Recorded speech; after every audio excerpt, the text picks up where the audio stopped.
ప్రయత్నిస్తున్నాడు. హల్లెలూయా. ఈ రాత్రి ఈ బైబిల్ స్టడీకి చేరి వచ్చిన మీకు వందనాలు, స్తోత్రాలు చెల్లిస్తున్నాను. చాలా సంతోషం. ఒక 10 మంది అయినా ఆసక్తిగా చేరి వచ్చారు. బైబిల్లో కాలాల గురించి మనం ధ్యానిస్తూ ఉన్నాం. దేవుని యొక్క వాక్యము లేకపోతే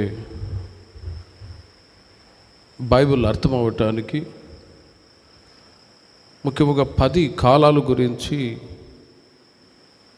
తెలుసుకుంటేనే తప్ప దేవుని యొక్క వాక్యాలు లేకపోతే బైబిల్ అర్థం అవ్వదు.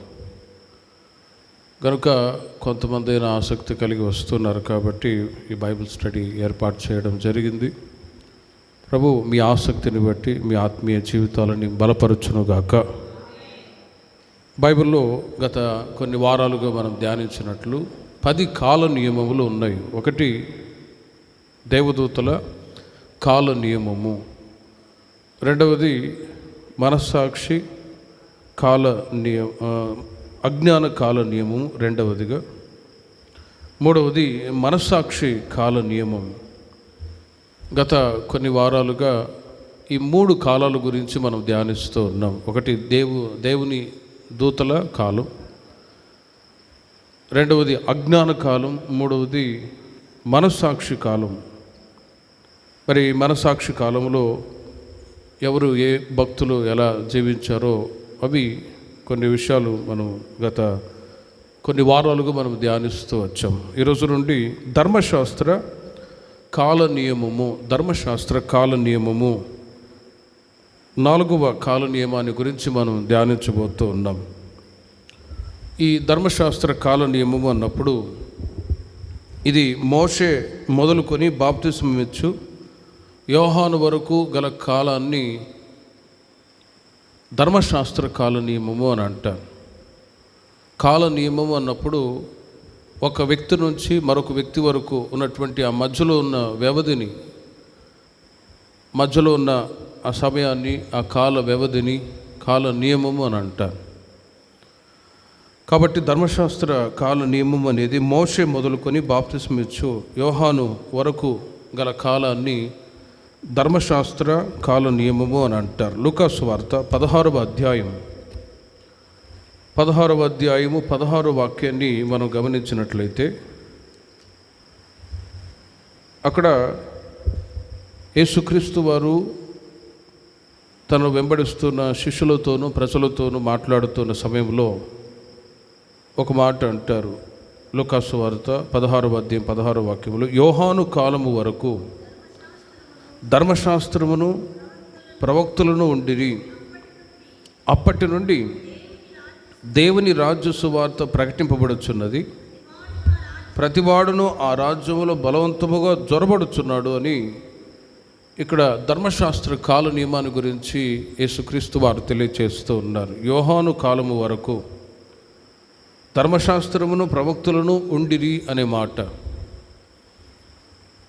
అంతకు మునుపు మనస్సాక్షి కాలము ఉండేది. మనుషులు వాళ్ళ మనస్సాక్షిని ఆధారం చేసుకొని బ్రతుకుతూ ఉండేవాళ్ళు. వాళ్ళ మనస్సాక్షి ఇది కరెక్ట్ అన్నప్పుడు అలాగే నడిపించబడుతూ ఉండేవాళ్ళు. మనస్సాక్షి కొన్నిసార్లు గద్దించినప్పుడు ఇది రాంగ్ అన్నప్పుడు అలాగే నడిపించబడుతూ ఉండేవాళ్ళు. కానీ ధర్మశాస్త్ర కాల నియమంలో అలా కాదు. ధర్మశాస్త్రాన్ని బట్టియే మనుషుడు నీతిమంతుడని అనీతిమంతుడని తీర్పు జరుగుతూ ఉండేది.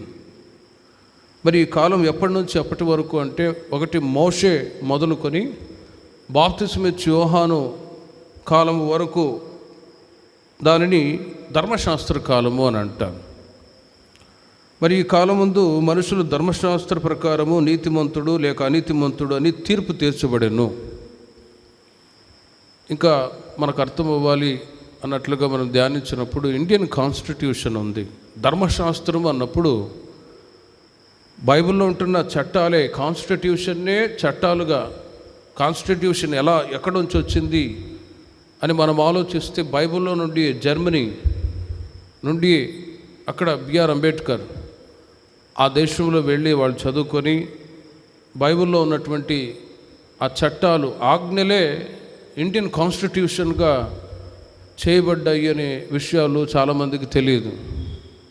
కొందరికి తెలిసినప్పుడు ఈ రోజులో ఏం చేస్తున్నారంటే, ఇది బ్రిటిష్ వాళ్ళు పెట్టినటువంటి చట్టాలు, ఇవి మనం అనుసరించకూడదు అని ఈ రోజుల్లో వాటిని తీసివేసి మారుస్తూ ఉన్నారు.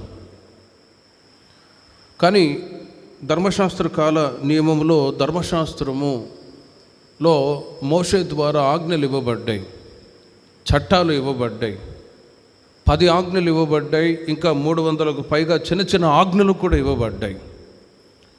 ఇవే ఇండియన్ కాన్స్టిట్యూషన్గా రూపొందింపబడ్డాయి. ఈ రోజుల్లో వాటిని ఒక్కొక్కటిగా తీసివేసి ఇది బ్రిటిష్ వాళ్ళు పెట్టింది, ఇండియాలో అలా కాదని మారుస్తూ ఉన్నారనుకోండి. అయితే ఎప్పుడైతే ధర్మశాస్త్రం, ఆజ్ఞలు మోషే ద్వారా ఇవ్వబడ్డాయో, వాటి ద్వారా మనిషి యొక్క జీవితంలో భయం, ఫలాని తప్పు చేస్తే ఫలాని శిక్ష, ఈ శిక్ష కలుగుతుంది అని ఆ ధర్మశాస్త్రంలో ఉంటున్న ఆజ్ఞను ఎవరైతే అతిక్రమిస్తారో దానికి తగిన శిక్ష కలుగుతూ ఉండేది. కాబట్టి ధర్మశాస్త్రాన్ని బట్టి వీడు నీతిమంతుడా లేకపోతే అనీతిమంతుడా అని తీర్పు జరుగుతూ ఉండేది. ధర్మశాస్త్రము అనేది మనిషి యొక్క కఠినమైన హృదయాన్ని బట్టి ఇవ్వబడింది అని మత్తయి సువార్త 19వ అధ్యాయం 8వ వాక్యంలో మనం చదువుతూ ఉన్నాం. మరి ఆ ధర్మశాస్త్రము ఎందుకు ఇవ్వబడింది అంటే, మనుషుల యొక్క హృదయ కాఠిన్యాన్ని బట్టి, అంతకు మునుపు మనస్సాక్షి కాలంలో వాళ్ళ మనసును ఆధారం చేసుకొని మనుషులు బ్రతుకుతూ ఉండేవాళ్ళు. మనిషి యొక్క జీవితంలో ఉంటున్న కఠినమైన మనసు మార్చబడినప్పుడు మోషేని సీనాయి కొండకు పిలిచి ధర్మశాస్త్రాన్ని, లేకపోతే 2 రాతి పలకల మీద తన చేతి వ్రాతతో 10 ఆజ్ఞలు రాశారు. 10 ఆజ్ఞలతో పాటు ఇంకా చిన్న చిన్న ఆజ్ఞలు కూడా ఇశ్రాయేలు ప్రజలకు ఇవ్వబడ్డాయి.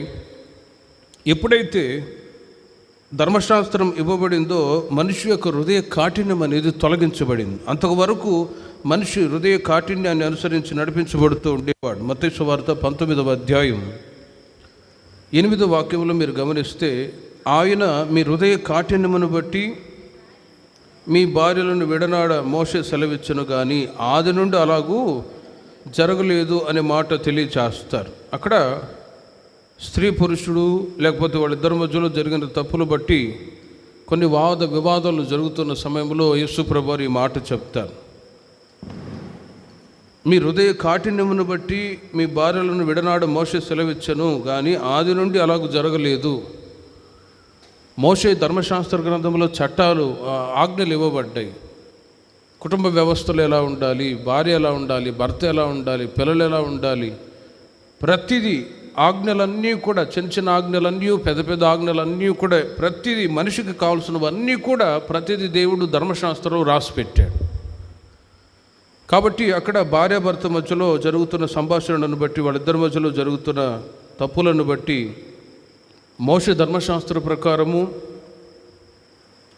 ఎవరైనా 7వ వాక్యంలో గమనిస్తే, పరిత్యాగ పత్రికనిచ్చి ఆమెను విడనాడమని మోషే ఎందుకు ఆజ్ఞాపించను అని వారాయనను అడిగితే, మీ హృదయ కాఠిన్యాన్ని బట్టి మీ భార్యలను విడనాడ మోషే సెలవిచ్చును. మోషే ధర్మశాస్త్రము హృదయ కాఠిన్యాన్ని బట్టి మనిషి జీవితంలో క్రూరత్వం పెరగకుండా, క్రైమ్స్ పెరగకుండా హృదయ కాఠిన్యం బట్టి ఇవ్వబడింది. అంతేకాని అలాగని విడనాడకూడదు, పరిత్యాగ పత్రిక ఇచ్చారని చెప్పి పూర్తిగా విడనాడకూడదని మోషే ధర్మశాస్త్రాన్ని ఎందుకు ఇవ్వబడిందో అక్కడ యేసు ప్రభువారు తెలియచేశారు.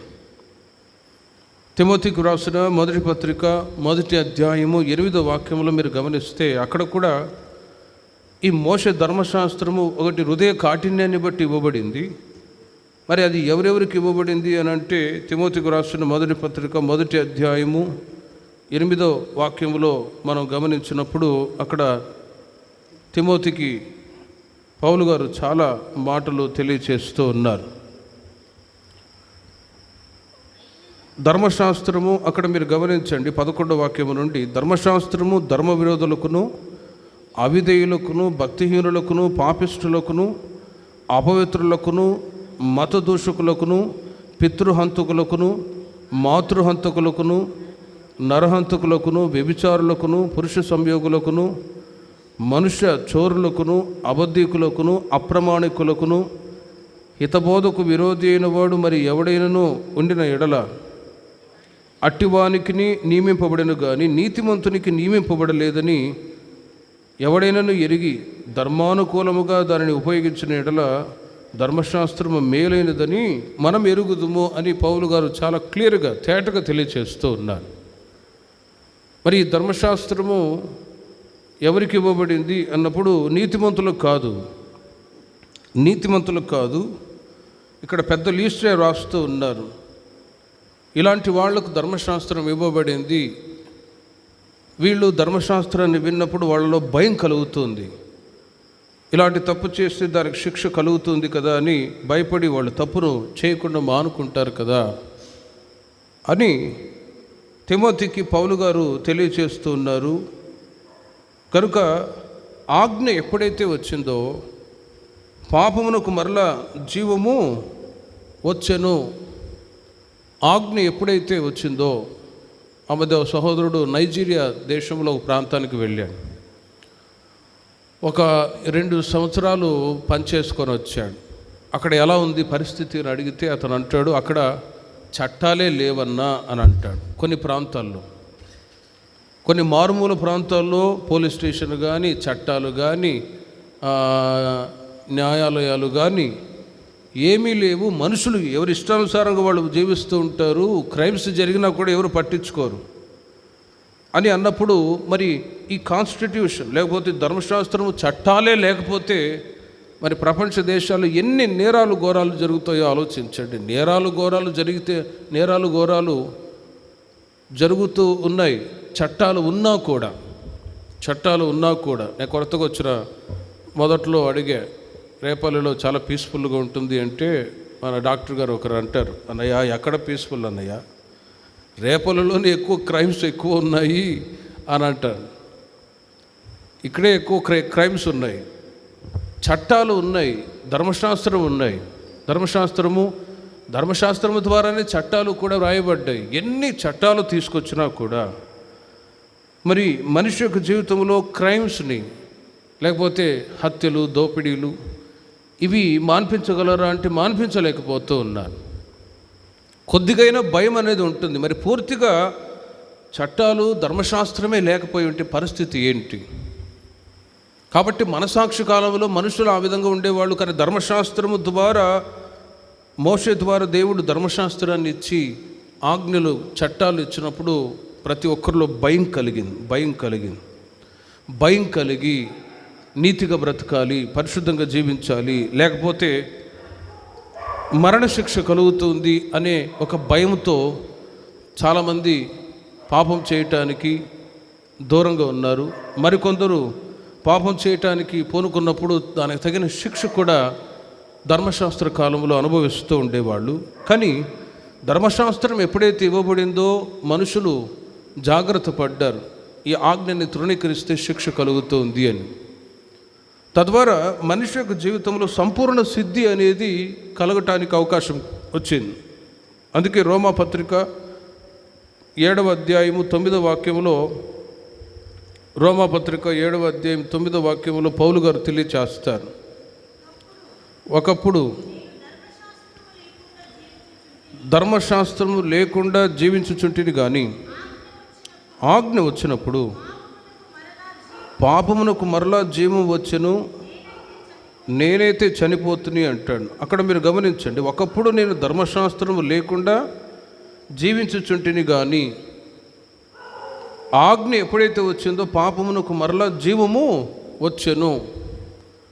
ఆజ్ఞ ఎప్పుడైతే వచ్చిందో ఈ ధర్మశాస్త్రానుసారంగా నడవకపోతే అక్కడ జీవము లేకుండా చనిపోయే పరిస్థితులు ఎదురవుతాయి అనే ఒక భయం కలిగి పాపానికి దూరంగా ఉండి జీవంలోనికి ప్రవేశించటానికి మనుషులు దగ్గరవుతూ వచ్చారు. యేసుక్రీస్తు వారు అందుకే ఈ లోకానికి రావడానికి గల కారణం ఏంటంటే, మనిషికి దేవుడిచ్చినటువంటి ధర్మశాస్త్రాన్ని బట్టి మనుషుని యొక్క జీవితంలో సంపూర్ణ సిద్ధి, ఓ పరిపూర్ణమైనటువంటి ఒక సంపూర్ణత కలగని పరిస్థితుల్లో యేసుక్రీస్తు వారు ఈ లోకానికి వచ్చి 10 ఆజ్ఞల్ని 2 ఆజ్ఞలుగా మార్చాడు. ఓసారి ఒక వ్యక్తి వచ్చి, బోధకుడా, ధర్మశాస్త్రంలో ప్రాముఖ్యమైన ఆజ్ఞలు ఏంటి, ప్రాముఖ్యమైన ఆజ్ఞలు ఏమని చెప్తావు అని అడిగినప్పుడు యేసుప్రభు 2 ఆజ్ఞలు అంటారు. 2 ఆజ్ఞల గురించి తెలియచేస్తాను. నీ పూర్ణ హృదయముతో, నీ పూర్ణ ఆత్మతో నీ దేవుడిని యెహోవాను ప్రేమించండి. 2వది నిన్ను వలె నీ పొరుగువానిని ప్రేమించు. ఈ 2 ఆజ్ఞలు ఎవరైతే పాటిస్తారో మిగతా 10 ఆజ్ఞలు కూడా పాటించిన వాళ్ళు అవుతారు. హల్లెలూయా. 2 ఆజ్ఞలు యేసుక్రీస్తు వారు చెప్పారు. ఆ ఆజ్ఞలు ఎవరైతే పాటిస్తారో వాళ్ళు 10 ఆజ్ఞలను కూడా పాటించిన వాళ్ళు అవుతారు. కాబట్టి యేసుక్రీస్తు వారు ఈ లోకానికి వచ్చినప్పుడు ధర్మశాస్త్రమునకు ఆయనే సమాప్తి అయి ఉన్నాడు. క్రీస్తు ఈ లోకానికి వచ్చిన తర్వాత ఇదిగో నన్ను ప్రేమించండి అన్నాడు. యోహాను రాసిన మొదటి పత్రికలో రాయబడి ఉంది, యేసయ్యను ప్రేమించడం అంటే ఆయన ఆజ్ఞలను అనుసరించి నడవడము, గైకొని నడవడమే యేసయ్యను ప్రేమించడం. యోహాను రాసిన మొదటి పత్రిక 5వ అధ్యాయము 2వ వాక్యములో మీరు గమనించినట్లయితే 3వ వాక్యములో, మనం ఆయన ఆజ్ఞలను గైకొనుటయే దేవుని ప్రేమించుట, ఆయన ఆజ్ఞలు భారమైనవి కావు. యేసయ్యను ప్రేమించడం అంటే ఏంటి? I love you Jesus, love you Jesus, love you Jesus అని ఒక అమ్మాయి నోట్బుక్లో 200 సార్లు రాసి పెట్టుకున్నది. దాన్ని యేసయ్యను ప్రేమించడం అంటారా అన్నారు. యేసయ్యను ప్రేమించడం అంటే ఆయన ఆజ్ఞలు గైకొనడమే, ఆయన ధర్మశాస్త్రాన్ని గైకొనడమే. అవి ఆజ్ఞలు భారమైనవి కావు అని యోహాను తన పత్రికలో రాస్తారు. కాబట్టి ప్రేమిని వర్లరా, యేసుక్రీస్తు ఈ లోకానికి ఎప్పుడైతే వచ్చారో ఇదిగో మీరు నన్ను ప్రేమించండి అన్నప్పుడు ఆయన ఆజ్ఞలను ఎవరైతే పాటిస్తారో వాళ్ళు నీతిమంతులుగా తీర్చబడతారు, నిత్యరాజ్యానికి వారసులుగా మార్చబడుతూ ఉన్నారు. ధర్మశాస్త్రానికి యేసుక్రీస్తు వారు సమాప్తి అయి ఉన్నారు. హెబ్రీయులకు రాసిన పత్రిక 7వ అధ్యాయము 18-19 వాక్యాల్లో కూడా మీరు గమనించినట్లయితే అక్కడ హెబ్రీ సంఘానికి పౌలు గారు కొన్ని మాటలు తెలియచేస్తారు. ఆ ధర్మశాస్త్రమును సంపూర్ణ సిద్ధి కలగజేయలేదు కనుక, చూడండి, ముందియబడిన ఆజ్ఞ బలహీనమైనందునను నిష్ప్రయోజనమైనందునను అది నివారణ చేయబడి ఉన్నది. అంతకంటే శ్రేష్టమైన నిరీక్షణ దాని వెంట ప్రవేశపెట్టబడెను. దీని ద్వారా దేవుని యొద్దకు మనము చేరుచున్నాము అని పౌలు గారు అక్కడ తెలియచేస్తూ ఉన్నారు. మోషే ద్వారా ధర్మశాస్త్రము ఆజ్ఞలు ఇవ్వబడ్డాయి. ఆ తర్వాత పాప పరిహారము కొరకై బలులు కూడా అర్పించండి అన్నారు. బలులు మరి ఎన్నిసార్లు ఇశ్రాయేలుల సర్వసమాజంలో ఎవడైనా ఒకడు పాపం చేసినప్పుడు ఒక కోడె దూడనో పావురాన్నో తీసుకొచ్చి బలి అర్పించేవాడు. బలి అర్పించినప్పుడు అతని యొక్క పాపం పరిహరింపబడేది, ఆజ్ఞను పాటించిన వాడుగా ఉండేవాడు. నెక్స్ట్ ఆ వ్యక్తి మరలా ఇంకొక పాపం చేసి ఇంకొక బలి పశువుని తీసుకొచ్చేవాడు, పాప పరిహారం చేసుకొని మరలా వెళ్ళిపోయి ఇంకొక బలి పశువుని తీసుకొచ్చేవాడు పాపం చేసి. ఇలా మనిషి యొక్క జీవితంలో పాపానికి నివృత్తి అనేది పరిపూర్ణంగా కలక్కపోగా, ధర్మశాస్త్ర కాలంలో మోషే ద్వారా ఇశ్రాయేలు ప్రజలకి ఎన్ని ఆజ్ఞలు ఇవ్వబడ్డా కూడా వాళ్ళు ఆజ్ఞను అతిక్రమిస్తూ నడిపించబడుతూ వచ్చారు. కాబట్టి క్రొత్త నిబంధన కాలంలో యేసుక్రీస్తు వారు తండ్రి చిత్తాన్ని బట్టి ఈ లోకానికి ఒక్కసారే వచ్చి మానవాళి కొరకై తన ప్రాణాన్ని త్యాగం చేసి మనిషి జీవితంలో ఉన్న పాపాన్ని పరిహరించారు. హల్లెలూయా. అందుకే వాక్యంలో రాయబడి ఉన్నది, దేవుడు లోకమును ఎంతో ప్రేమించను, తద్వారా ఆయన మన కొరకై ప్రాణత్యాగం చేసి మన నిమిత్తమై బలియాగం అగుట చేత మనిషి యొక్క జీవితంలో ఒక్కసారి పాపానికి నివృత్తి కలగజేశాడు.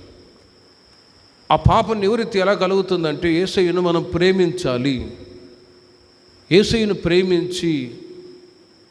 ప్రేమించడం అంటే ఇదిగో ఈ పూట ప్రార్థన అనగానే మీరు ప్రేమించి, ప్రభువుని ప్రేమించి ఆయన సన్నిధికి వచ్చారు, ప్రార్థిస్తూ ఉన్నారు, వాక్యాన్ని చదువుతూ ఉన్నారు. దైవ భక్తికి సంబంధించిన కార్యక్రమాలు ఎంతగా మీరు నడిపించబడుతూ ఉంటారో మీరు యేసయ్యను ప్రేమించిన వాళ్ళుగా ఉందరుగాక. యేసయ్యను ప్రేమించినప్పుడు, లేక దేవుని సన్నిధికి వచ్చినప్పుడు, ప్రార్థించినప్పుడు, వాక్యాలు చదివినప్పుడు మనం ఎలా నడిపించబడాలి, ఎలా జీవించాలి, ప్రతిదీ everything by the word of God, వాక్యము ద్వారా మనకు బోధింపబడుతూ ఉన్నప్పుడు మన నీతి ఇంకా పెరుగుతూ ఉంది. ధర్మశాస్త్రము, చట్టాలు ఎన్ని ఉన్నా అవి మన మీద ఏలుబడి చేయటానికి అవకాశం లేదు. కారణం ఏంటంటే మనము నీతిమంతులుగా జీవిస్తూ ఉన్నాము కాబట్టి. హల్లెలూయా. గలతీ సంఘానికి కూడా పౌలు గారు తెలియచేస్తారు. 3వ అధ్యాయము 18, 19 వాక్యాల్లో మీరు గమనించినట్లయితే, గలతీలకు రాసిన పత్రిక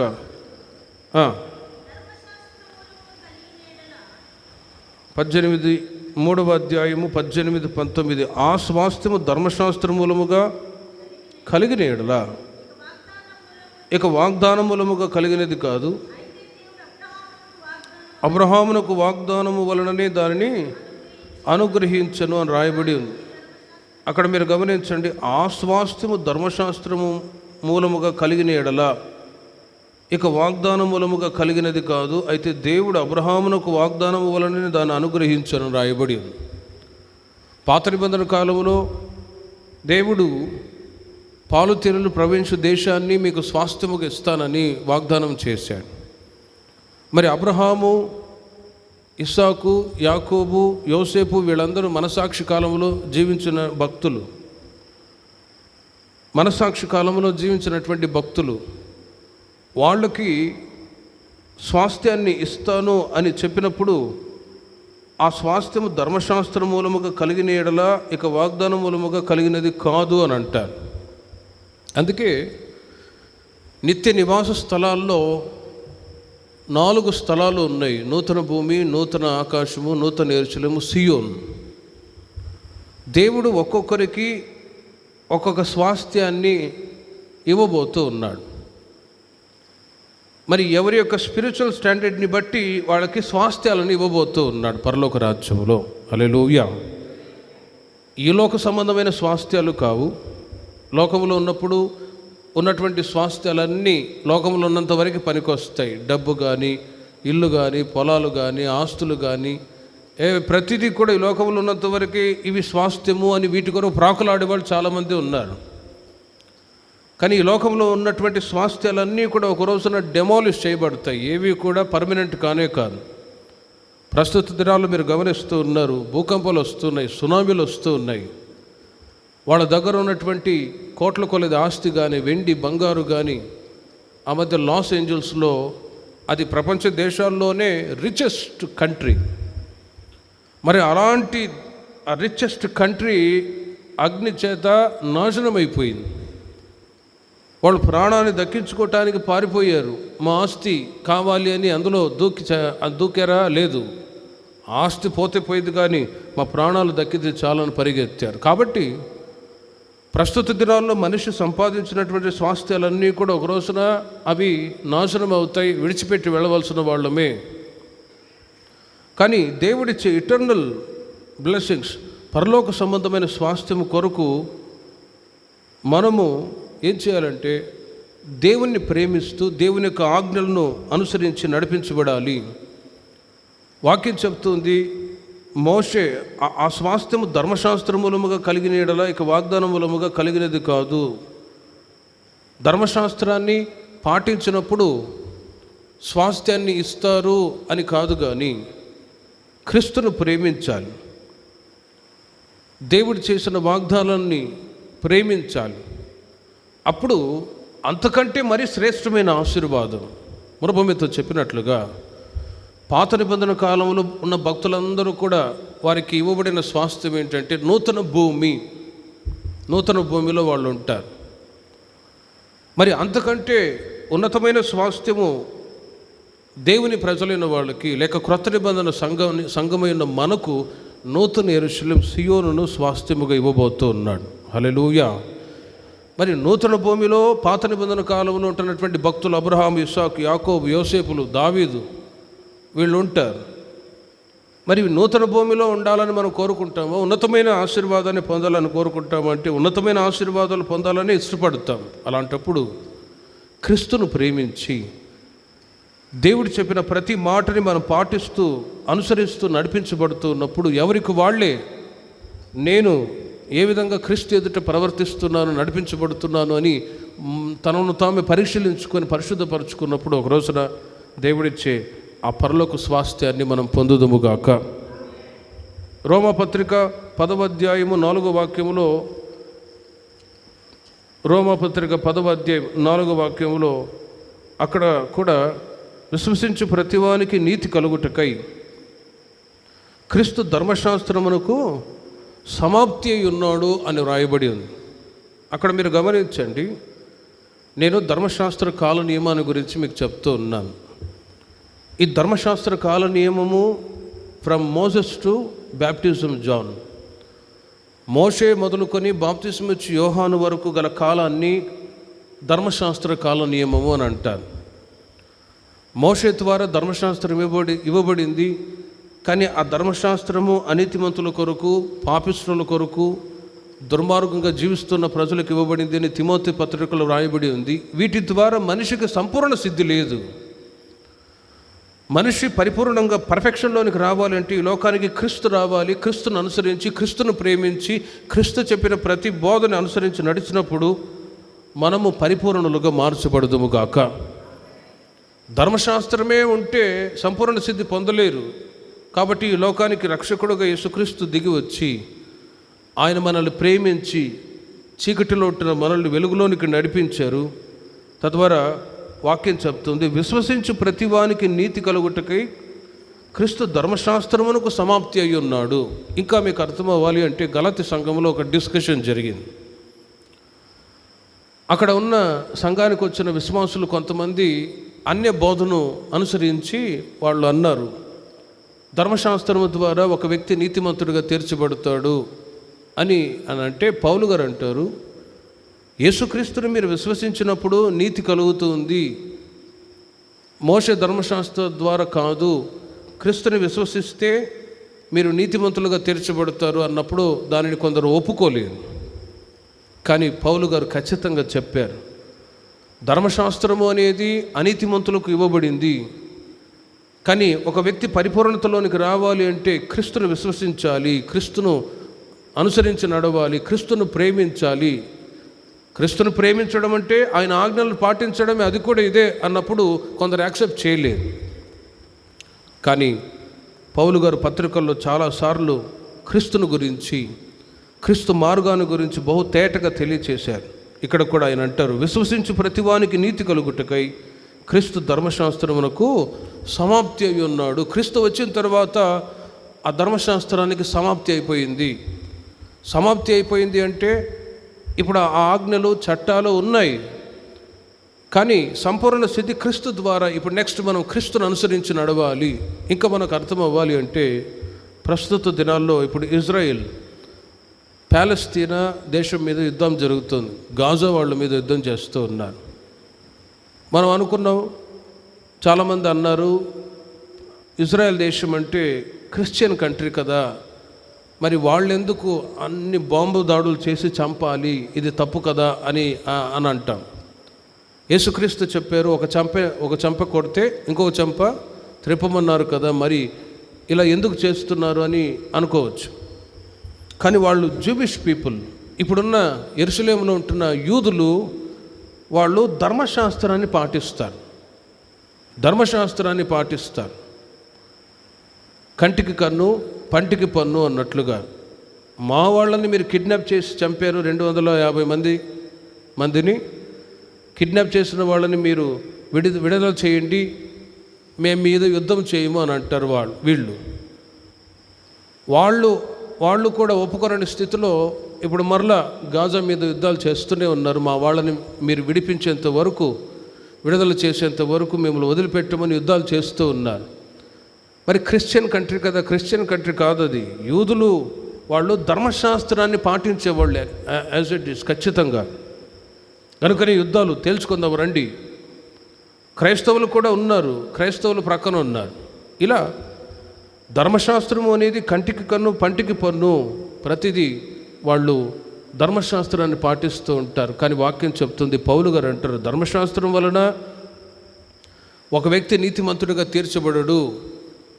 క్రీస్తు ఈ లోకానికి వచ్చి మీరు విశ్వసించే విశ్వాసాన్ని బట్టి ఒక వ్యక్తి నీతిమంతుడిగా తీర్చబడతాడు అంటే ఇలా వాద వివాదాలు ఆ రోజు నుండి ఈ రోజు వరకు జరుగుతూనే ఉన్నాయి సంఘాల్లో. ఇంకా అర్థమవ్వాలి అంటే ఇప్పుడు ఆర్సీ చర్చిలో ఉన్నారు, వాళ్ళు మేము గొప్పవాళ్ళు, మీది రాంగు అని అంటారు.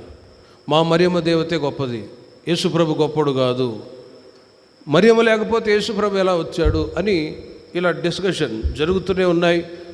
కానీ ప్రియమైన వారలారా, అపోస్తుల యొక్క బోధలో మనం నడిపించబడుతూ ఉన్నాం. దేవునికి మహిమ కలుగును గాక.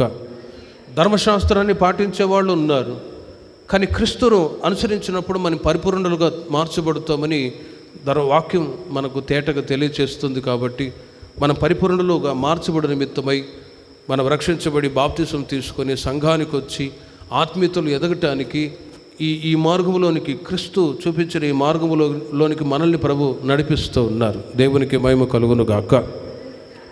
కాబట్టి ధర్మశాస్త్ర కాల నియమాన్ని గురించి మీకు చెప్తూ ఉన్నాను. మోషే మొదలుకొని బాప్తిసం ఇచ్చి యోహాను కాలం వరకు ఉన్న కాలాన్ని ధర్మశాస్త్ర కాల నియమము అని అంటారు. మరి ఈ ధర్మశాస్త్ర కాల నియమంలో ఉన్న మోషే గురించి కొన్ని మాటలు మీకు తెలియచేస్తాను.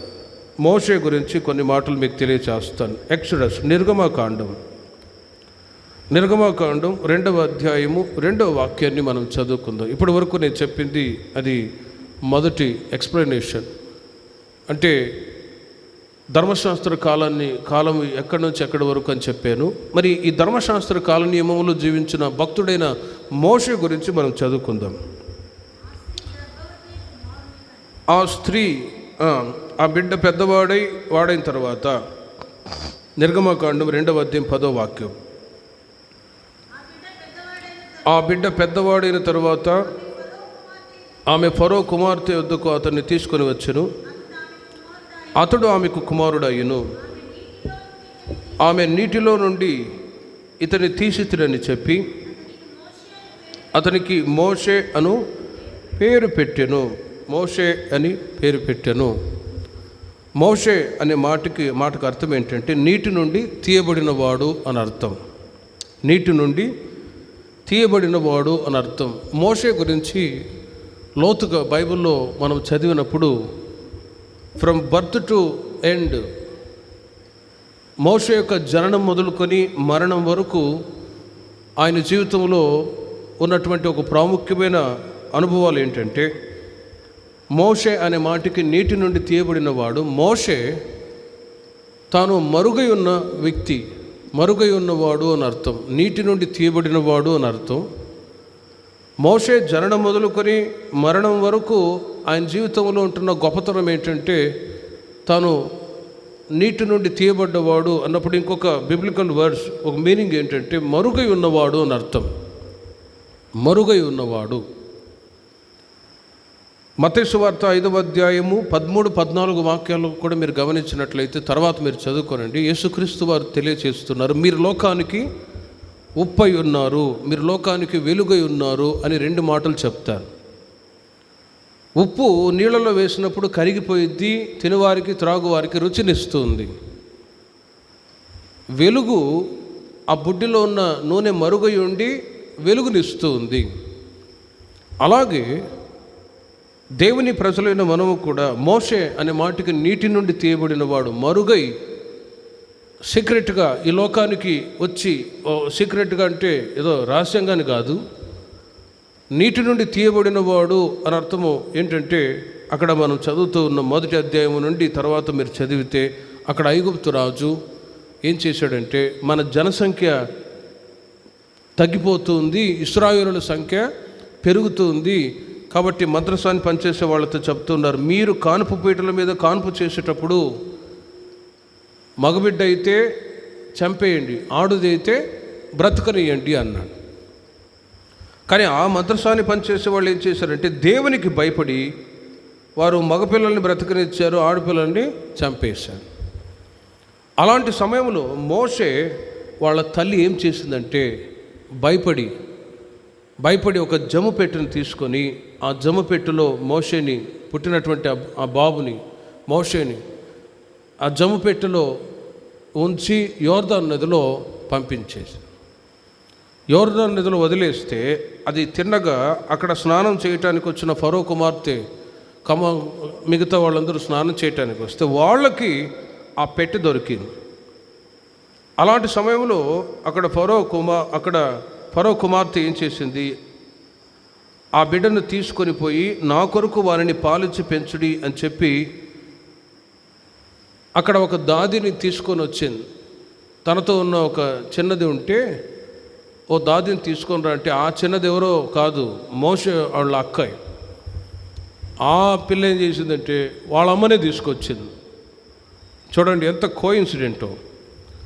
సొంత తల్లినే దాదిగా తీసుకొచ్చినప్పుడు మోషే వాళ్ళ అమ్మ దగ్గరే పెంచబడ్డాడు.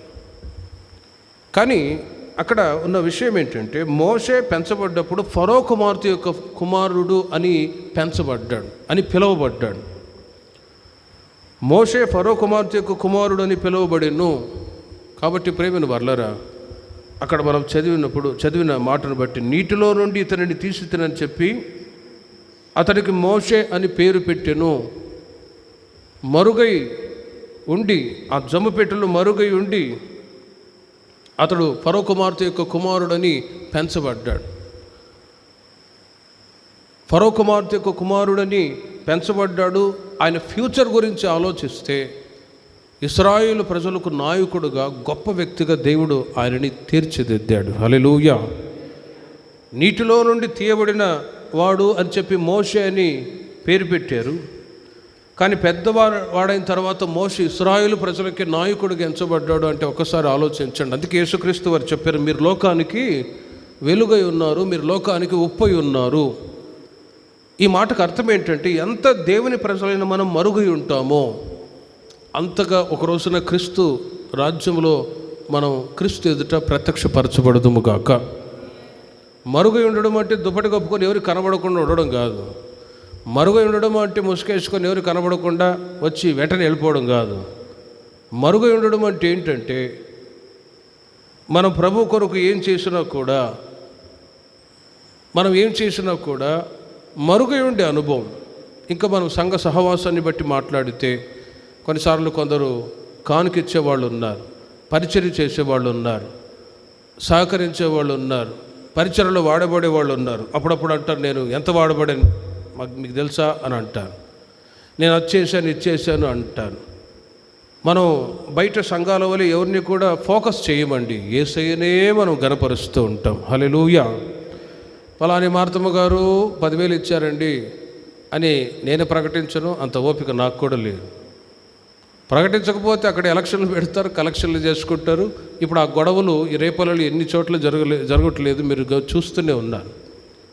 ఆ మధ్య ఒక సహోదరుడు వచ్చాడు. ఏంటి బ్రదర్ మీరు ఎక్కడి నుంచి వచ్చారంటే, నేను పలానా సిఎస్ఐ చర్చి నుంచి వచ్చాను. మరి ఎందుకు వచ్చారు అని అంటే, అక్కడ నన్ను ట్రెజరీగా పెట్టారండి, నాకు అవకాశం ఇవ్వలేదు, అందుకే నేను అలిగి వచ్చేసాను అన్నాడు. మరి ఇక్కడ ట్రెజరీగా లేకపోతే చైర్మన్గా, సూపర్వైజర్గా పోస్టులు ఏమి ఉండవు అంటే, అవునా అన్నాడు. ప్రేమిన వర్లరా, ఇలా సంఘములో నేను ఫోకస్ అవ్వాలి, నేను కనబడాలి, నేను గొప్ప వ్యక్తిగా ఉండాలి అని ఆరాటపడేవాళ్ళు ఉన్నారు. అందుకే వాక్యం చెప్తుంది, అతిశయించువాడు ప్రభువునందే అతిశయించాలి. నేనైనా మీరైనా ప్రతి ఒక్కళ్ళు ప్రభు సన్నిధికి వచ్చినప్పుడు మనం మరుగై ఉండి దేవుని యొక్క కార్యాలు ప్రత్యక్షపరచబడుతూ ఉండాలి. హల్లెలూయా. అప్పుడప్పుడు కొందరు కానుక వేస్తారు, వాళ్ళ పేరు రాయరు, ఒక 2,000 3,000 ఉంటాయి. కొందరు ఒక 50 రూపాయలు వేస్తారా, దానికి పెద్ద పేరు, ఫోన్ నంబరు, మొత్తం డీటెయిల్ రాస్తారు. ఎగ్జాంపుల్ చెప్తున్నాను. అంటే దేవుని కొరకు మరుగై ఉండి పనిచేసేవాళ్ళు ఉన్నారు, భౌతికంగా ఫోకస్ అవ్వాలి, గణపరచబడాలి అని కోరుకొని ఏమీ చేయలేని వాళ్ళు కూడా ఉన్నారు. కాబట్టి ప్రేమిన వర్లారా, మోషే గురించి మనం ధ్యానిస్తూ మాటలు చెప్తూ ఉన్నాను. దేవుని ప్రజలైన మనం రక్షించబడ్డ ఆ రోజు నుండి కనుమూసేంత వరకు, ప్రభు రాకడ వరకు మనం మరుగై ఉండి దేవుని యొక్క కార్యాలు మనం చేయుదుముగాక. దాన్ని గణపరచబడాలి, హెచ్చింపబడాలి అనే ఆ ఆరాటం అనేది పొరపాటున ఉండనే ఉండదు. నా మట్టుకైతే అసలు నేనేమి ఫోకస్ అవ్వను, గణపరచబడాలని కోరుకోను. సంఘంలో కూడా ప్రతి ఒక్కరూ నేను గణపరచబడాలి అనే ఆలోచనే ఉండకూడదు. నాకంటే నా తోటి విశ్వాసి గణపరచబడాలి అనే ఆ అనుభవంలో, అందుకే వాక్యం చెప్తుంది, తమను తాము తగ్గించుకునే వాళ్ళు హెచ్చింపబడతారు, హెచ్చించుకునే వాళ్ళు తగ్గించబడుదురు. ఇక ఆ మాటతోనే చాలు. మోషే నీటి నుండి తీయబడిన వాడు ఫ్రమ్ బర్త్ టు ఎండ్. తన జననం మొదలుకొని మరణించేంత వరకు ఆయన మరుగై ఉన్నాడు. ఎక్కడెక్కడ మరుగై ఉన్నాడు? 7 విషయాలు ఉన్నాయి. చాలా సమయం పడుతుంది, కొన్ని ఒక 3-4 విషయాలే చెప్తాను. ఎక్సోడస్, నిర్గమకాండం 2వ అధ్యాయం 2వ వాక్యాన్ని మీరు చూడండి. నిర్గమకాండం 2వ అధ్యాయం 2వ వాక్యంలో, ఆ స్త్రీ గర్భవతి కుమారుని కని వాడు సుందరుడి ఉండుట చూచి 3 నెలలు వారిని దాచెను. మోషే ఎక్కడెక్కడ దాచబడ్డాడు అనే విషయాలు మీకు తెలియజేస్తూ ఉన్నాను. 3 నెలలు అతని తల్లి దాచెను. మరి వాటి ద్వారా మనం నేర్చుకోవాల్సిన పాఠాలు ఏంటి? 91వ కీర్తన మొదటి 2 చరణాలు మనం గమనిస్తే వాక్యం చెప్తుంది, మహోన్నతుని చాటున నివసించువాడే సర్వశక్తుని నీడను విశ్రమించువాడు. చూడండి, 3 నెలలు దాచబడ్డాడు. అంటే మనం కూడా దాచబడాలి, ఎక్కడైనా దాక్కోవాలి నేను చెప్పట్లేదు. దాచబడడం అంటే 3 నెలలు ఆ మోషే యొక్క తల్లి, ఆ స్త్రీ గర్భవతి కని వాడిని దాచింది. సుందరుడు ఏంటట్టు చూచి ఫరో లేక అతని యొక్క అనుచరులు చూస్తే చంపేస్తారేమో, కాపాడబడాలి అని తల్లి తన కుమారుని యొక్క క్షేమాన్ని కోరి, తన ఫ్యూచర్ ఆశీర్వాదకరంగా ఉండాలని కోరి ఆమె ఏం చేసిందంటే 3 నెలలు దాచింది, సురక్షితంగా దాచిందండి. ఈ రోజుల్లో మనం గమనిస్తూ ఉంటాం, ఆ మధ్య ఒక ఆమె కని ఓ చెత్తకుండలో పడేసి వెళ్ళిపోయిందట. ఆ బిడ్డ ఏడుస్తూ ఉంటే కొందరు చూసి తీసుకొచ్చి పెంచారు. ప్రేమని వాళ్ళరా, అందుకే వాక్యం చెప్తుంది, తల్లి తన బిడ్డను మరచిన నేను నిన్ను మరువను అని. ఈ రోజుల్లో సొంత పిల్లల్ని కని చెత్తకుండలో అక్కడక్కడ పడేసి వెళ్ళిపోయే వాళ్ళు ఉన్నారు. కానీ మనం ఆరాధిస్తున్న యేసుక్రీస్తు వారు ఆయన సురక్షితమైన రెక్కల నీడలు మనల్ని, మన పిల్లల్ని ఆయన భద్రపరిచి కాపాడుచూ ఉన్నారు. అందుకు దేవునికి మహిమ కలుగునుగాక. ఏ విధంగా కాపాడుచూ ఉన్నాడు?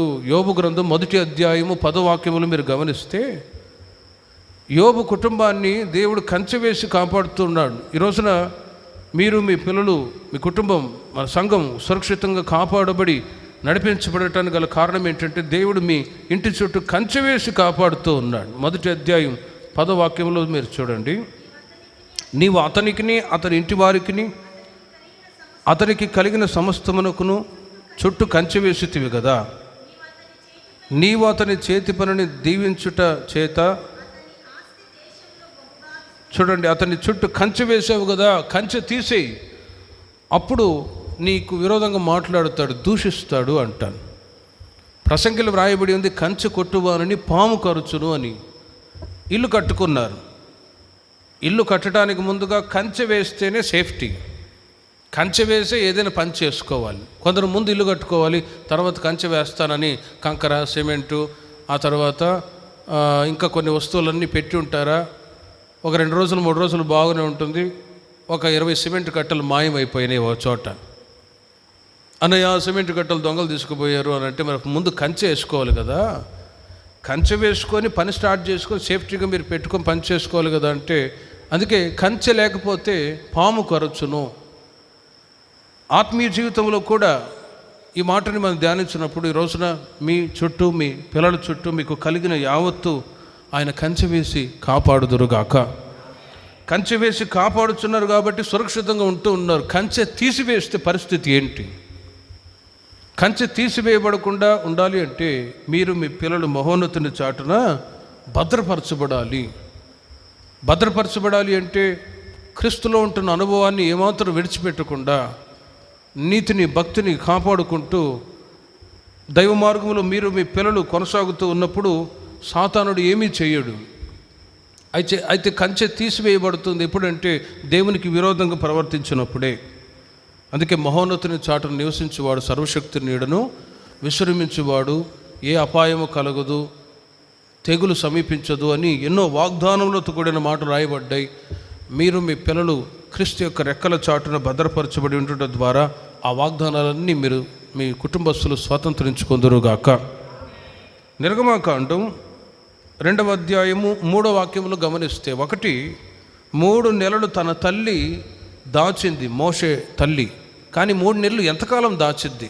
దాచలేని పరిస్థితుల్లో నెక్స్ట్ ఆమె ఏం చేసిందంటే జమ్ము పెట్టెను తీసుకొచ్చి జమ్ము పెట్టెలో దాచిందండి. నిర్గమకాండం 2వ అధ్యాయం 3వ వాక్యం. దాచలేక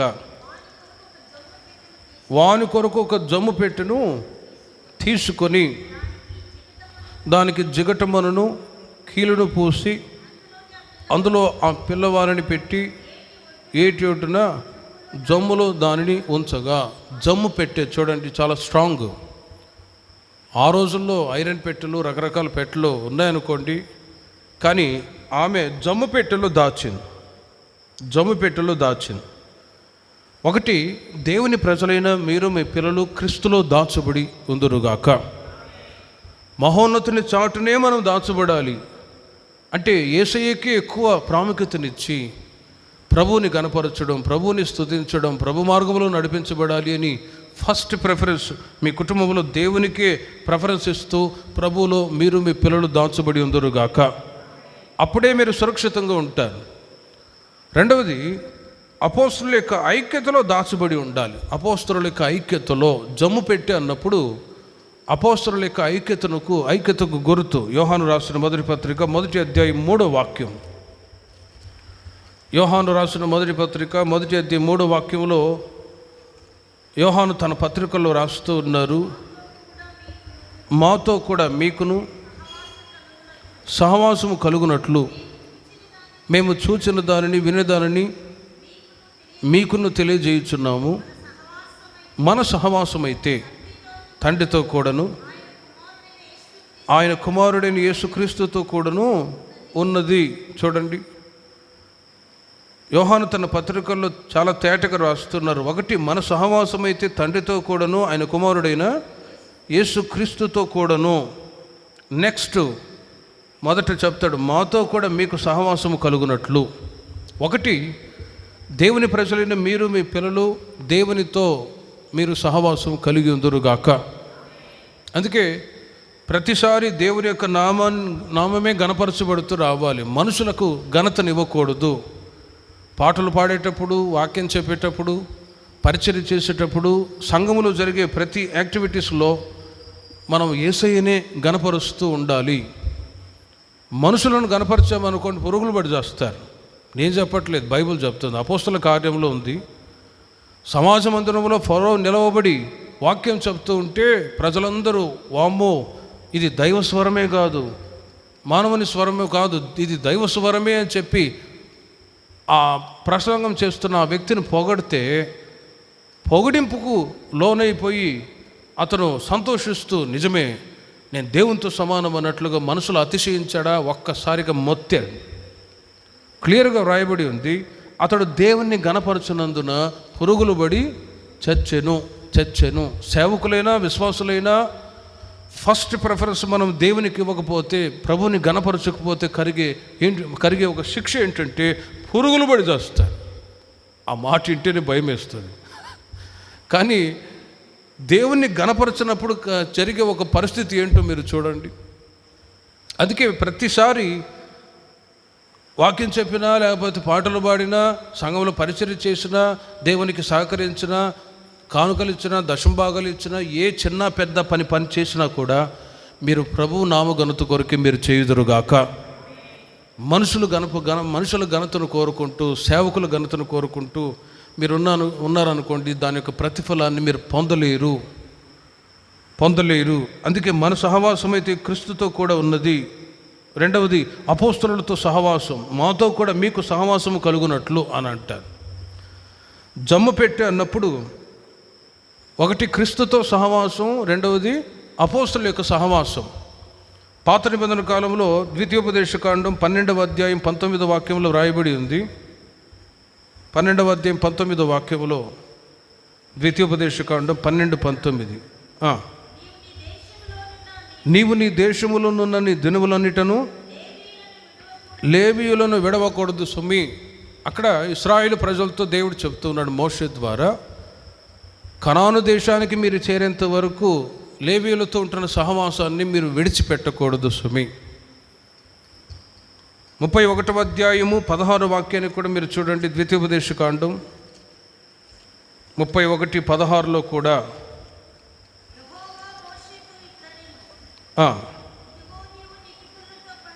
నీవు నీ పితరులతో పండుకొనబోచున్నావు. అక్కడ మీరు గమనించండి, ఒకటి, నీవు లేవీయులను విడవకూడదు సుమి. ఈ మాటకు అర్థం ఏంటంటే దేవునితో సహవాసం కలిగిన మీరు, రెండవది అపోస్తలుల యొక్క సహవాసములో కొందరు వచ్చుచు పోవచ్చు ఉండే అనుభవం, కాకిలాగా ఉండకూడదు కానీ పావురములాగా fellowship with Jesus and his disciple, దేవునితో దైవ సేవకుల యొక్క సహవాసంలో ఒక మంచి అనుభవంలో నడిపించబడాలి, దైవికమైన పవిత్రమైన అనుభవంలో నడిపించబడాలి. ఏ కార్యం చేసినా కూడా అక్కడ సేవకులు ఉండాలి.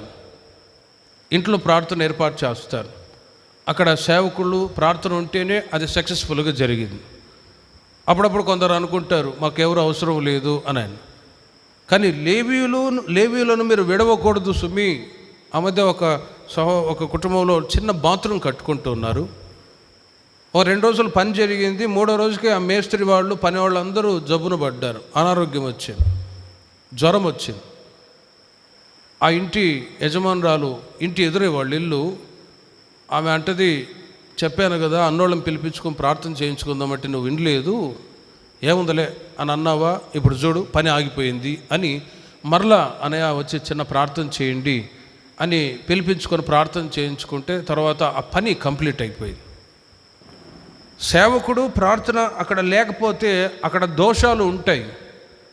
ఏ కార్యక్రమం చేయాలన్నా కూడా ఖచ్చితంగా సేవకుల యొక్క సహవాసము ప్రార్థనతోనే మీ కార్యాలు సఫలమవునుగాక. అందుకే లేవీయులను మీరు విడవకూడదు. ఇంకొక రీజన్ ఏంటంటే ఇక్కడ మోషే గారు తెలియచేస్తున్నారు, ఇదిగో నీవు నీ పితరులతో పండుకొనబోవచ్చు ఉన్నావు. దేవుడు అంటాడు మోషేతో, ఈ జనులు లేచి ఎవరి దేశమును తాము చేరి వారి నడుమనందురో వారి జనుల మధ్య వ్యభిచారులై ఆ అన్యజనుల దేవతల వెంట వెళ్ళి నన్ను విడిచి నేను వారితో చేసిన నిబంధనను మీరుదురు. మోషే ఇశ్రాయేలు ప్రజలను నడిపించుచున్నంత వరకు ఇశ్రాయేలు ప్రజలు భయము భక్తితో ఉండేవాళ్ళు. కానీ మోషేతో దేవుడు అంటాడు, ఇదిగో నీవు చనిపోబోతున్నావు, నువ్వు పండుకొనబోతున్నావు అంటే నువ్వు చనిపోయి పండుకొనబోతూ ఉన్నావు. మరి ఈ ప్రజలు లేచి ఎవరి దేశమున తాము చేరి వారి నడమనందురో ఆ జనుల మధ్యన వ్యభిచారులై, అంటే దైవోక్తి లేని ఎడల జనులు కట్టులేక తిరుగుదురు అని. ఉదాహరణకి గత 9 నెలలు సేవకులు లేరు. అప్పుడు ప్రజలు సంఘంలో ఎలా కట్టులేక తిరిగారో అది నాకైతే తెలియదు, మీకే తెలుసు. అనయ్య ఎక్కడ ప్రార్థన అక్కడ పలానోళ్ళు వస్తున్నారంటే అక్కడ వెళ్ళిపోయారన్నా సంఘమంతా ఖాళీ అయిపోయింది, చూడన్నా కెమెరాలో చూడని అంటారు. మంచిదే, కానీ స్థానికంగా ఉంటున్న సంఘానికి ప్రాముఖ్యత ఇస్తున్నారా అని అంటే లేదు. ప్రేమని వాళ్ళారా ఒక్కసారి ఆలోచించండి.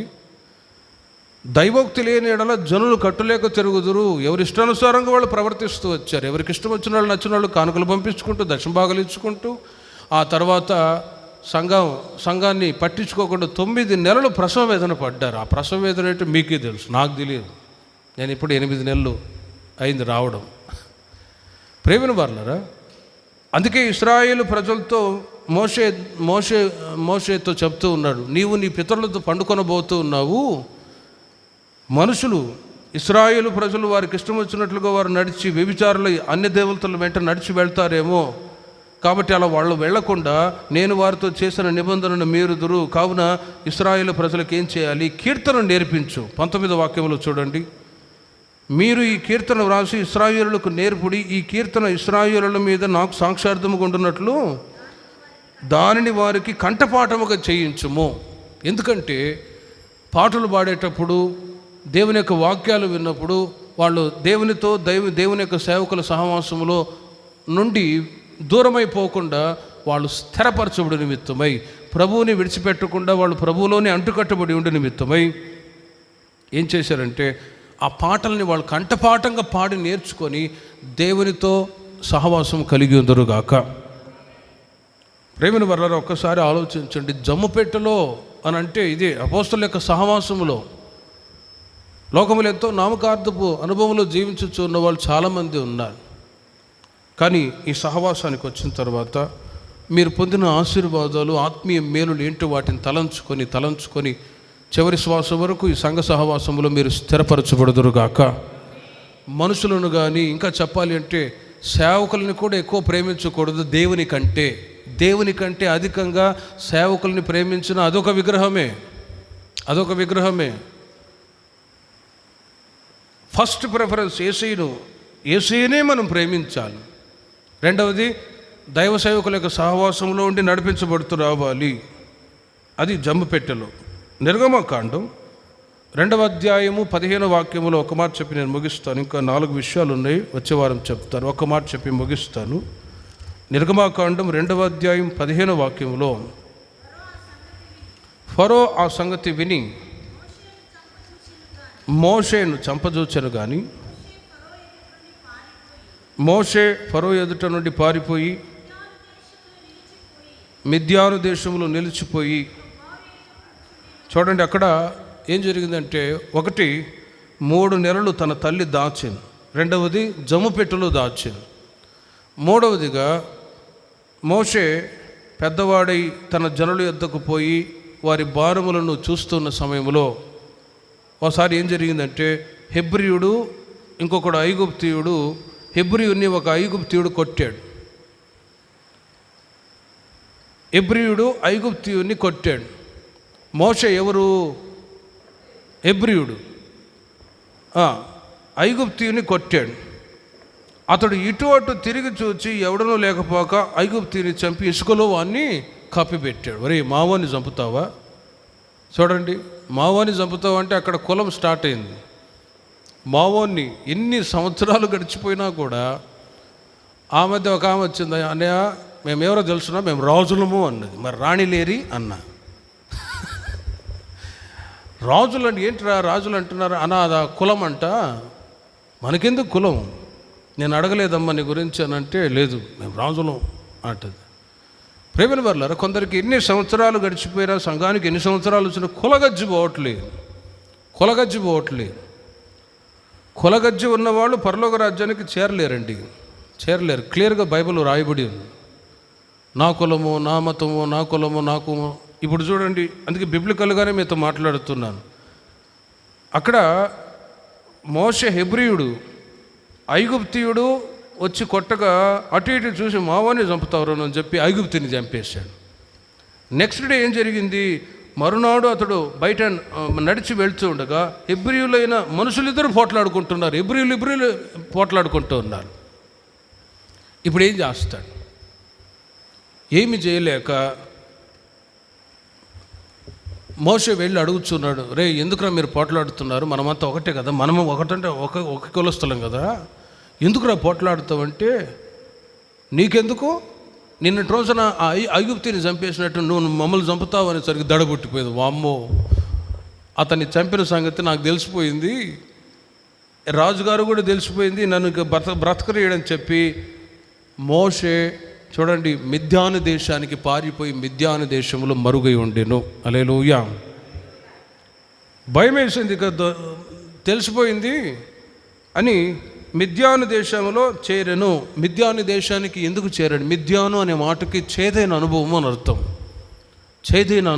అర్థం. ప్రేమిన వర్లారా, మోషే రాజుకు భయపడక 40 సంవత్సరాలు సుఖభోగాలను త్యజించి తన జనులతో శ్రమ అనుభవించడానికి వచ్చాడు. మోషే పెద్దవాడయ్యాడు. హెబ్రీయులు ఎవరు, ఈ ఐగుప్తీయులు ఎవరు, హెబ్రీయులు ఎవరు అనే విషయాలు తెలుసుకున్నాడు.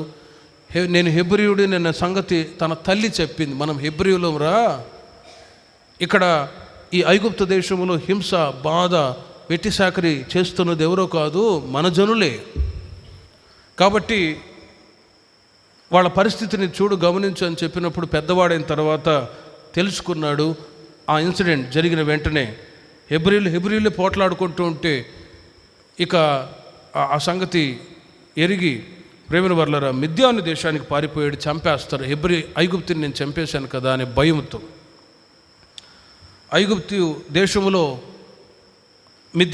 ఐగుప్తులో నుండి ఎక్కడికి పారిపోయాడు? మిద్యాను దేశాన్ని. నిర్గమాకాండం 2వ అధ్యాయము 12వ వాక్యాన్ని మీరు చూడండి. 12వ వాక్యములో,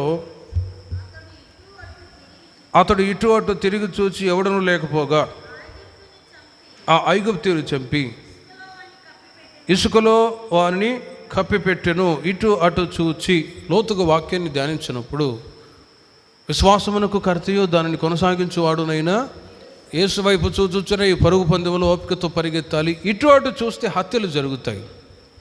ఇటు అటు చూసినప్పుడు అంటే నా మతము, నా కులము, నా వాళ్ళు, మా వాళ్ళు అనే ఆ ఫీలింగ్స్, వీటిని బట్టి ఆత్మీయతను కోల్పోయే వాళ్ళు ఉన్నారు. ఈ రోజుల్లో సంఘాలు కూడా ఫలాని వాళ్ళకి చర్చి, ఫలాని కులస్తులకు చర్చి అని డివైడ్ చేసుకొని నడిపించబడుతూ ఉన్నప్పుడు అట్టి వారికి పరలోకం లేదు అని ప్రకటన గ్రంథంలో రాయబడి ఉంది. నేను చెప్పట్లేదు. సియోను యెరూషలేము అది ఏకముగా కట్టబడిన పట్టణం. అక్కడ వేరియేషన్స్ ఏమీ ఉండవు. స్త్రీ పురుషుడు తప్ప వేరే ఏమీ లేదు. ఈ కులగజ్జి ఉన్నవాళ్ళు దేవుని యొక్క రాజ్యానికి వారసులు కానేరరు. కాబట్టి ప్రేమిన వర్లరా, మోషే మిద్యాను దేశానికి పారిపోయాడు. ఒక చేదైన అనుభవం. జీవితంలో ఆశీర్వాదకరంగా కొనసాగుతూ ఉన్నప్పుడు సడన్గా కొన్ని చేదైన అనుభవాలు ఎదురవుతాయి. దేవుని యొక్క చిత్తాన్ని మీరు చేస్తూ ఉన్న సమయంలో కొన్నిసార్లు చేదైన అనుభవాలు ఎదురవుతాయి. ఇప్పుడు కోడిని తీసుకెళ్ళి చికెన్ కర్రీ చేసుకొని తినాలని కోడిని కట్ చేస్తారు. అందులో ఒక చేదైన భాగం ఉంటుంది. ఆ చేదైన దాన్ని మీరు మిక్స్ చేసి వండారనుకోండి, ఏమవుద్ది? కూరంతా చేదైపోయింది. కాబట్టి ఆ చేదైన దాన్ని ఏం చేస్తారు? తీసివేస్తారు. అప్పుడే కూర రుచికరంగా ఉంటుంది. అలాగే మన ఆత్మీయ జీవితంలో మీరు ఆశీర్వాదకరంగా క్షేమంగా కొనసాగుతూ ఉన్నప్పుడు ఖచ్చితంగా చేదైన వేరు ఎదురవుతూ ఉంటాయి. కానీ ఆ చేదైన వేరు ఏంటో గమనించి వాటిని మీరు తీసి పారవేయుదురుగాక. మోషే గురించి రాయబడింది హెబ్రీయులకు రాసిన పత్రిక 11వ అధ్యాయం 24, 25, 26 వాక్యాలు మీరు గమనించినట్లయితే, చేదైన అనుభవం గుండా మిద్యాను దేశంలో ఆయన వెళ్ళి అక్కడ మరుగై ఉన్నాడు. హెబ్రీ సంఘంలో మోషే పెద్దవాడైనప్పుడు విశ్వాసమును బట్టి ఐగుప్తు ధనము కంటే క్రీస్తు విషయమైన నింద గొప్ప భాగ్యమని ఎంచుకొని అల్పకాల పాపభోగం అనుభవించుట కంటే దేవుని ప్రజలతో శ్రమ అనుభవించుట మేలుని యోచించి, అక్కడ మీరు గమనించండి, మోషే పెద్దవాడైనప్పుడు విశ్వాసమును బట్టి, మోషే పెద్దవాడైనప్పుడు మెచ్యూరిటీ, మంచి చెడుల వివేచన వచ్చిన తర్వాత అక్కడ ఇప్పుడు చంపకుండా ఉండాలి ఐగుప్తుని.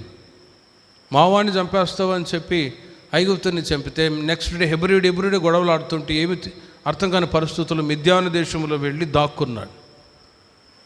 అయితే బుద్ధి వచ్చిన తర్వాత, ఒక జ్ఞానం వచ్చిన తర్వాత, ఏది మంచి ఏది చెడు అని తెలుసుకున్న తర్వాత మోషే ఏం చేశాడంటే ఐగుప్తు దేశంలో ఫరో కుమార్తె యొక్క కుమారుడు అని పిలువబడటానికి ఇష్టపడకుండా అవాయిడ్ చేశాడు. ఎందుకంటే అల్పకాల పాపభోగం అనుభవించుట కంటే దేవుని ప్రజలతో శ్రమ అనుభవించటం మేలని యోచించి ఫరో కుమార్తె యొక్క కుమారుడు అని అనిపించుకున్నట్టుకు ఒప్పుకొనలేదు. ఏలైనగా అతడు ప్రతిఫలముగా కలగబో బహుమానమందు దృష్టి ఉంచెను. మోషే పెద్దవాడయ్యాడు. 16-17 సంవత్సరాలు వచ్చినప్పుడు అక్కడ ఆ పరిస్థితులు జరిగాయి. ఐగుప్తుని చంపడం, మిద్యాను దేశానికి పారిపోవడం. అయితే మోషే వాళ్ళ తల్లి చెప్పింది, ఇదిగో ఈ హెబ్రీయులు మనవాళ్లే, వీళ్ళందరూ ఇక్కడ వెట్టి సాకరీ చేసి బాధపడుతున్నారు అని వాళ్ళ గురించి, ప్రభువుని గురించి, దైవ మార్గాన్ని గురించి తెలియజేసినప్పుడు మోషేకి ఒక అవగాహన కలిగింది. నిజమే కదా, ఇశ్రాయేలులు దేవుని సొంత ప్రజలు, మేము దేవునికి సొంత ప్రజలు. అలాంటి సమయంలో నా ప్రజలు, నా సొంత ప్రజలు ఇలా బాధపడడం అనవసరం అని చెప్పి వాళ్ళ నిమిత్తం శ్రమపడి వారిని విడిపించటానికి ఆసక్తి కలిగి ఉన్నాడు. దేవుని ప్రజలతో కూడా శ్రమ అనుభవించటానికి ఇష్టపడ్డాడు. ఎందుకంటే రాబోయే మహిమ ప్రతిఫలము కొరకు దేవుని ప్రజలతో కూడా శ్రమ అనుభవిస్తే ఒక రోజున రివార్డ్ అంటే ఒక బహుమానాన్ని దేవుడు ఇవ్వబోతూ ఉన్నాడు. ఆ పరలోక స్వాస్థ్యాన్ని ఇవ్వబోతున్నాడు, కనాను దేశాన్ని ఇవ్వబోతూ ఉన్నాడు. ఇప్పుడు దేవుని ప్రజలతో నేను శ్రమ అనుభవించాలని చేదైన అనుభవం గుండా 40 సంవత్సరాలు సుఖభోగాలు త్యజించి తన మామ మందను మేపుకుంటూ అడవుల్లో సంచరిస్తూ ఉన్నాడు. హల్లెలూయా. ప్రార్థన చేసుకుందాం. విన్న వాక్యాన్ని బట్టి మిగతా విషయాలు వచ్చే వారు మీకు తెలియచేస్తాను. ధర్మశాస్త్ర కాల నియమం గురించి మనం ధ్యానించాం. ఒక 2 నిమిషాలు ప్రార్థన చేసుకొని ముగించుకుందాం. ప్రభువా, దేవుని యొక్క బైబిల్ని అర్థం చేసుకోవటానికి కావాల్సిన జ్ఞానాన్ని, ధర్మశాస్త్ర కాల నియమముల గురించి ప్రభువా నేను ఇంకా అనేక విషయాలు తెలుసుకోవటానికి కృప దయచేయండి అని అందరూ ప్రార్థన చేసుకుందాం. దేవదూతల కాల నియమము, అజ్ఞాన కాల నియమము, మనసాక్షి కాల నియమం, 4వది ధర్మశాస్త్ర కాల నియమం. మోషే మొదలుకొని బాప్తిస్మమిచ్చి యోహాను వరకు ఉన్నటువంటి కాలాన్ని ధర్మశాస్త్ర కాల నియమము అని అంటారు. ప్రార్థన చేసుకుందాం. ప్రభువా, నేను కూడా ఈ లోకములో ఒక మరుగై ఉండి జీవించే అనుభవాన్ని అనుగ్రహించండి. మీరు లోకానికి ఉప్పై ఉన్నారు, మీరు లోకానికి వెలుగై ఉన్నారు అని వాక్యం సెలవిస్తుంది. మోషే నీటి నుండి తీయబడిన వాడు అని అర్థం. జననం మొదలుకొని మరణించేంత వరకు మోషే మరుగై ఉన్నాడు. 3 నెలలు మరుగై ఉన్నాడు. వాక్యం చెప్తుంది, మహోన్నతుని చాటున ఎవరికి వాళ్ళు ప్రార్థన చేసుకుందాం. యేసయ్యా, నేను నా పిల్లలు మీ రెక్కల నీడలో దాచబడి ఉండాలి. మీరు మాకు మహోన్నతుడైన దేవుడు నాయన, మీ రెక్కల నీడలో మేము దాచబడాలి, సహాయం దయచేయండి. యోబు కుటుంబము కాపాడబడినట్లు మీ కుటుంబాలని, మీ పిల్లల్ని కూడా నా దేవుడు కంచె వేసి కాపాడుదురుగాక. విశ్వాసంతో ప్రార్థన చేయండి. ఏ తెగులు నా గుడారం సమీపించకుండా యోబు కుటుంబాన్ని కంచె వేసినట్లు నా కుటుంబాన్ని, నా పిల్లల్ని మీరు కంచె వేసి కాపాడమని అడగ. మహోన్నతుని చాటున, మీ రెక్కల చాటున నన్ను, నా కుటుంబాన్ని దాచమని అడగ. 2వది జమ్ముపెట్టులో మోషేను తన తల్లి దాచింది. 1 క్రీస్తుతో సహవాసం, 2వది అపోస్తలుల యొక్క సహవాసం, దైవ సేవకుల యొక్క సహవాసములో నిలిచి ఉండే అనుభవం. మీరు కనాను దేశానికి చేరేంత వరకు లేవీయులను విడవకూడదు సుమి అని వాక్యంలో రాయబడి. భ్రష్టత్వానికి గురి కాకుండా ఉండనిమిత్తమై లేవీయులను విడవకూడదు, సేవకులను విడవకూడదని రాయబడి. ఎవరికి వాళ్ళే ప్రభువా, అపోస్తలుల దినాల్లో ఏ విధంగా విశ్వాసులు ఉన్నారో అదేవిధంగా అపోస్తలుల యొక్క బోధలో, సహవాసములో, రొట్టె విరుచుట్లో, ప్రార్థనలో ఎడతెగక నేను ఉండునట్లు సహాయము దయచేయమని అడగాను. నేను నిన్నే గణపరుస్తానయ్యా, మనుషులను కాదు. మీ నామమే గణపరచబడునుగాక అని మొదటి స్థానాన్ని యేసయ్యకు నీవు ఇవ్వగలిగితే, యేసయ్య అంటారు, నన్ను గణపరచువారిని నేను కూడా గణపరుస్తాను. మిద్యాను దేశంలో మోషే మరుగై ఉన్నాడు. ఒక చేదైన అనుభవం గుండా వెళ్ళి విన్న వాక్యాన్ని బట్టి చిన్న ప్రార్థన చేసుకుని ముగించుకుందాం.